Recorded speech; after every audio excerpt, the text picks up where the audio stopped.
We all think we know the Statue of Liberty, right? It's one of the most famous icons in the entire world. But I'm going to tell you, the image you're picturing in your head right now, well, it's not the whole story. Not even close to how she started out. So, let me ask you a simple question. What color is the Statue of Liberty? Go ahead, picture it, I'll give you a second. You're seeing that famous, majestic sea green, aren't you? Of course you are, we all are. But what if I told you that iconic green color was never supposed to be there? It's actually a beautiful, amazing, historical accident. To really get to the truth, we need to do a little time traveling. So let's rewind the clock all the way back to the statue's grand debut in the 19th century. You see, when Lady Liberty was first unveiled, she wasn't green at all, not a single spot. Imagine a brand new, super shiny penny. That brilliant metallic copper color. That was her original look, gleaming in the sun for everyone to see. I mean, the difference is just staggering when you see it side by side. On one hand, you've got the icon we all know and love today, and on the other, the reality of what she looked like in 1886. They're like two completely different statues. So the big mystery is, how in the world did we get from one to the other? Seriously, what kind of forces, what chemistry was powerful enough to completely repaint a 305-foot-tall monument?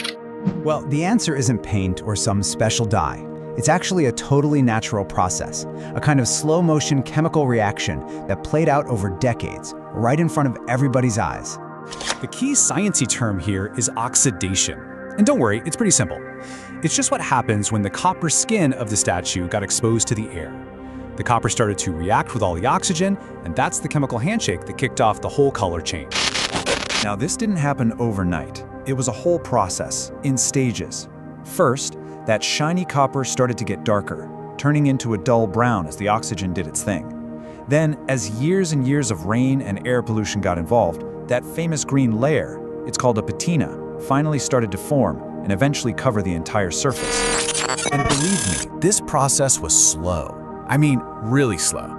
From her shiny copper debut in 1886, it took almost 20 years before she even started to look kinda splotchy green. It wasn't until around 1920, that's more than 30 years later, that the statue was finally covered in the color we all recognize today. But here's where the story gets really interesting. As the statue was slowly turning green, people weren't thinking, "Oh, how beautiful." No, they saw it as a huge problem that needed to be fixed and fast. The feeling at the time was that their gorgeous new monument was basically rotting away. The screen coating wasn't seen as majestic at all. People saw it as a sign of corrosion and damage, like the statue was literally being eaten away by the weather. People got so worried that there were actual serious plans to fix her. Can you even imagine? They wanted to sandblast her all the way back to the original copper. Congress even put up the money for it. But then, something amazing happened. The public fought back, hard.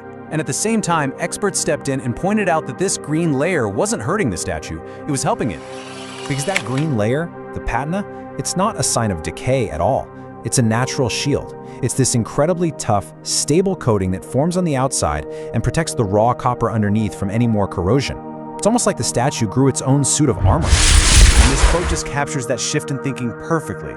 The color went from being seen as this awful flaw to being celebrated as a symbol of the statue's strength and its ability to stand tall against anything time could throw at it. So, let's recap real quick. What started as a shiny copper monument was totally transformed by decades of chemistry into the green icon we see today. And that green layer, which people first thought was a flaw, turned out to be her protective armor, a complete accident that ended up becoming her signature look. So the next time you see a picture of that iconic green landmark, you'll know the real story. Her identity wasn't just designed by an artist in a studio, it was co-created by chemistry, weather, and time itself. Just incredible. And that kind of leaves us with one last thing to think about. If the Statue of Liberty is hiding such a fascinating secret just in its color, it makes you wonder, what other famous landmarks around the world might not be quite what they seem?